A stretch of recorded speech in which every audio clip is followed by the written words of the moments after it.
வணக்கம், நான் உங்க ஆஷா பேசுறேன். இன்னைக்கு என்னோட வீடியோ கண்டிப்பா ஒரு சென்சேஷனல், ஒரு வைரலா இருக்கும்னு நினைக்கிறேன். ஏன்னா நம்ம சாதாரணமா டெய்லி சாப்பிட்டு இருக்கிற ஒரு முட்டையை பத்தி தான் நான் பேச போறேன்.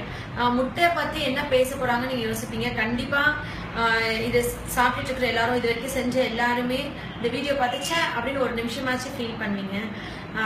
ஆக்சுவலி கிராமங்கள்ல, ஊர்களெல்லாம், இப்ப சிட்டியில, டவுன்ல கூட ஒரு பொம்பளை பிள்ளை வயசுக்கு வந்தா பச்சை முட்டை குடிக்க வைக்கிறாங்க. நிறைய பசங்களை பார்த்தா ஜிம் போறவங்க டெய்லி பச்சை முட்டை குடிக்கிறாங்க.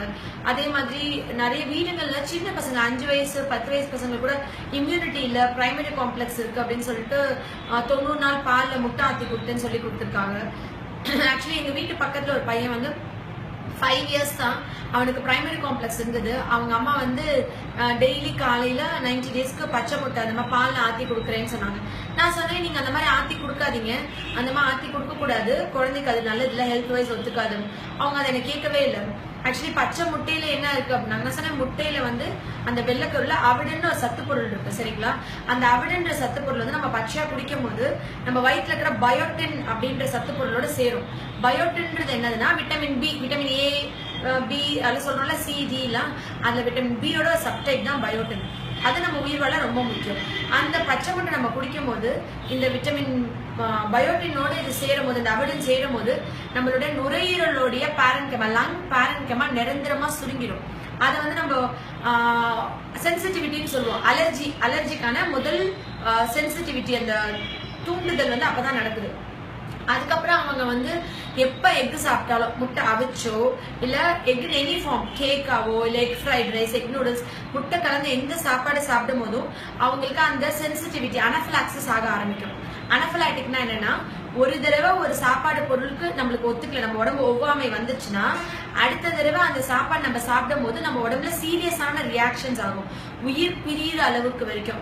நான் ஏன் இவ்வளவு ஸ்ட்ராங்கா சொல்றேன்னா, அந்த பையனுக்கு அந்த மாதிரி கொடுத்த உடனே அவனுக்கு உடம்புக்கு முடியாம போச்சு. நிறைய இன்வெஸ்டிகேஷன்ஸ் எல்லாம் பண்ணாங்க. அப்புறம் ஒரு பெரிய ஹாஸ்பிட்டல் போய் அட்மிட் பண்ணப்ப அந்த பையனுக்கு மூச்சு திணறல் இருக்குன்னு ஆக்சிஜன் வச்சாங்க. ஆக்சிஜன் வச்சப்ப வெண்டிலேட்டர்ல போயிட்டாங்க. 100% ஆக்சிஜன் வச்சும் நுரையீரல் ஆக்சிஜனை எடுத்துக்கல. அக்யூட் ரெஸ்பிரேட்டரி டிஸ்ட்ரெஸ் சிண்ட்ரோம், நுரையீரல் ஏன் வேலை பார்க்கலன்னு தெரியல அப்படின்னு அந்த பையன் இறந்ததுக்கு அப்புறம் அவங்க கொடுத்த ரிப்போர்ட். அவனுக்கு டிபி நெகட்டிவ், எல்லா வியாதியும் நெகட்டிவ், எந்த வியாதியும் இல்லை. ஆனா அவன் லங் கொலாப்ஸ் ஆயிடுச்சு. இது எவ்வளவு ஒரு சீரியஸான விஷயம் இந்த வீடியோ கேட்டுட்டு இருக்க எல்லாருக்கும் புரிஞ்சிருக்கும்னு நினைக்கிறேன். நல்லா தெரிஞ்சுக்கோங்க, முட்டை இருக்கிறதுலயே எந்த டாக்டரும், டிவியில கூட எக் டெய்லி சாப்பிடுங்க நம்ம அரசாங்கம் சொல்றாங்க, யாரும் பச்சை முட்டை குடிங்கன்னு சொல்லல, சரிங்களா? எந்த ஒரு டாக்டரோ எந்த ஒரு எஜுகேட்டட் பர்சன்ஸ் பச்சை முட்டை குடிங்க நல்லது நம்ம உடம்புக்கு சொல்றதே இல்லை. ஆனா நீங்க பச்சை முட்டை குடிச்சிட்டு நாங்க எங்க தாத்தா பாட்டி தலைமுறையா பண்ணாங்க. ஏன்னா எனக்கு என்னோட பாட்டி 30 நாள் பச்சை முட்டை கொடுத்துருக்காங்க, நானும் குடிச்சிருக்கேன், சரிங்களா? என்னன்னா இந்த சென்சிட்டிவிட்டி, அலர்ஜி ஒரு ஏஜ்க்கு அப்புறம் தான் டெவலப் ஆகும். என்னென்ன சிம்டம்ஸ் இருக்கும்? எக் நான் 15 வயசுல குடிச்சேன், அது எனக்கு 40 வயசுல வருமானா? 15 வயசுல நீங்க பச்சை முட்டை குடிச்சு அவிடன் பயோட்டினோட கம்பைன் ஆகி லங் பேரன்கெமா, நுரையீரலுடைய காத்து பைகள் சுருங்கிருச்சுன்னா 90 வயசுல முட்டை நீங்க அவிச்சு சாப்பிட்டாலும் அந்த சென்சிட்டிவிட்டி ஸ்டிமுலேட் ஆகும். என்னோட கருத்து என்னன்னா, வாழ்நாள் முழுக்க நீங்க உயிரோடு இருக்கிற காலம் வரைக்கும் இந்த அலர்ஜிக் நீங்க ஒன்ஸ் ஆயிட்டீங்கன்னா அலர்ஜி தான். தயவு செஞ்சு நான் 13 வயசு தான் பச்சை முட்டை குடிச்சேன், நான் இப்ப எனக்கு 40 வயசு ஆயிடுச்சு, நான் முட்டை சாப்பிடலாம் நினைக்காதீங்க. இந்த வீடியோ பார்த்துட்டு இருக்க எல்லாரும் லைஃப்ல எப்பயாவது பச்சை முட்டை குடிச்சிருந்தீங்கன்னா நீங்க இனி எக் சாப்பிடுறதும் ஒரு பாம்போட விஷயமும் சமம். நீங்க ஒரு கூட்ட நெரிசலான இடம், காற்றோட்டம் இல்லாத இடத்துல இருந்தா படபடப்பா இருக்குது, மூச்சு லேடி சொல்லுவாங்க, எனக்கு டைட்டான பிளவுஸ் போட்டுக்கிட்டா கூட மூச்சு வாங்குது, பெருமூச்சு வாங்குது, நான் அதனால லூஸ் பண்ணிப்பேன். பசங்கன்னா காலர் பட்டன் போட்டுக்க முடியல, ஒரு மாடி ஏறி இறங்கினா மூச்சு வாங்குது, சைக்கிள் ஓட்டினா மூச்சு வாங்குது, ஏன் ஒரு நடந்துட்டே போன் பேசினா ஏன் இவ்வளவு மூச்சு வாங்குதுன்னு ஆப்போசிட்ல இருக்கவங்க கேக்குறாங்க. அதே மாதிரி கொஞ்சம் சாப்பிட்டா வயிறு நிறைஞ்சுக்குது, நெஞ்சு கழிக்குது, எது கழிக்குது, ரொம்ப காமன். எக் அலர்ஜி எனக்கு இருக்கு அப்படின்னா, நீங்க பச்சை முட்டை குடிச்சிருக்கீங்க, இன்னைக்கு எனக்கு எக் அலர்ஜி இருக்கா தெரிஞ்சுக்கணும் அப்படின்னா தொடர்ந்து ஒரு 10 நாள் முட்டை சாப்பிடுங்க, கண் அரிக்க ஆரம்பிக்கும். Egg allergy first sensitivity. நிறைய பேர் கண்ணை தேய்ச்சி கண் மேல இருக்கிற ஐ லேஷஸ் எல்லாம் கொட்டி போய் வருவாங்க. நம்ம மூச்சு உள்ள இழுத்துட்டோமா மூச்சு வெளியே விட்டோமான்னு கவனிக்க மாட்டோம், ஏன்னா அது இன்வாலண்டரி ஆக்ஷன். ஆனா எக் சென்சிட்டிவிட்டி அலர்ஜி இருக்கவங்க மூச்சு உள்ள இழுத்துட்டோமா வெளியே விட்டோமா, இங்கேயே போற மாதிரி இருக்கு, காத்து பத்தல அப்படின்னு சொல்லி அவங்களுக்கு அந்த ஏர் அங்க இருக்கும். அப்படி இழுத்து விட்டாதான் அந்த மூச்சு உள்ள இங்க வரைக்கும் ரீச் ஆன மாதிரி அவங்களுக்கு அந்த ஃபீலிங் இருக்கும். அதே மாதிரி கூட்ட நெரிசலோட காற்றோட்டம் இல்லாத இடத்துல படபடப்பா இருக்கும். ஃபார் எக்ஸாம்பிள் டெத் வீடு, ஒரு கல்யாணம், ஒரு கோயில், பூஜை, ஊதுபத்தி, சாம்பிராணி, புகை வாசனை, அங்கெல்லாம் அவங்களுக்கு மூச்சு தள்ளிடும். காத்து வேணும், எல்லாமே ஓப்பனா இருக்கணும், ஏர் நிறைய வேணும்னு நினைப்பாங்க. இது வந்து ஏர் ஹங்கர்னு சொல்லுவோம். அவங்களுக்கு அந்த மாதிரி சாப்பிட்டவங்களுக்கு படுத்த உடனே தூக்கம் வராது. காலை எந்திரிக்கும் போது ரொம்ப சோர்வு இருக்கும். ஏன்னா அவங்க நுரையீரல் டெஸ்ட், நீங்க ஒரு பல்மாலஜிஸ்ட போய் உங்களோட லங் ஃபங்க்ஷன் டெஸ்ட் பாத்தீங்கன்னா உங்களோட ஆக்சிஜன் சேச்சுரேஷன் வந்து 100க்கு 70 அது கம்மியா தான் இருக்கும். அவங்க உடனே நம்மளுக்கு வீசிங் இருக்குன்னு நினைச்சிட்டு ரோட்டா கேப்ஸ், இன்ஹேலர், பஃப்ஸ் ஏதோ ஒண்ணு அந்த மாதிரி எடுக்காம இந்த சென்சிட்டிவிட்டி இருக்கான்னு டெஸ்ட் பண்ணிக்கிறது நல்லது. இன்னொரு முக்கியமான விஷயம், இந்த அலர்ஜி இருக்கவங்க வந்து ரொம்ப டயர்ட் ஆயிடுவாங்க. ஏன்னா அவங்களுக்கு செல்ஸ், மசில், டிஷ்யூஸ்க்கு ஆக்சிஜன் சேச்சுரேஷன் இருக்காது. நான் இப்போ என்னோட பேஷண்ட்ஸ்க்குலாம் என்ன சொல்வேன்னா, டெய்லி 10 பலூன் ஊதுங்க. ஏன்னா அவங்களால ஊத முடியாது, டம் கட்டி ஊத முடியாது. அது ஊத லங் எக்ஸ்பேண்ட் ஆகும். ஸோ லங் எக்ஸசைஸ் சொல்லி தருவேன், ப்ரீதிங் எக்ஸசைஸ் சொல்லி கொடுத்துட்டு அவங்கள பலூன் ஊத சொல்லிட்டு அதுக்கப்புறமா ட்ரீட்மெண்ட் கண்டினியூ பண்ணுவேன். அழகா இது கம்ப்ளீட்டா கியூர் பண்ணிடலாம். இது கியூரபிள். ஆனா இது எதனாலன்னு தெரிஞ்சுக்காம ஈஸ்னோஃபில்ஸ் கூட இருக்கு, அப்சர்வ் ஈஸ்னோஃபில்ஸ் கவுண்ட் கூட இருக்கு, மூக்கு தண்டு வளைஞ்சிருக்கு, மூக்குல செத வளைஞ்சிருக்கு, டஸ்ட் அலர்ஜி இருக்கு, தும்மல் இருக்கு அப்படின்னு ட்ரீட்மெண்ட் எடுக்கு.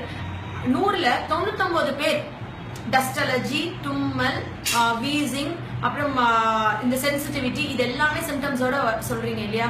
கண்டிப்பா இந்த வீடியோ பார்த்துட்டு இருக்க ஒவ்வொருத்தவங்களுக்கும் நான் சொல்ற சிம்டம்ஸ் இருக்கான்னு கோரிலேட் பண்ணி பாருங்க. முட்டை இருக்கிறதுலே ஒரு பாய்சனஸான ஒரு சப்ஸ்டன்ஸ்.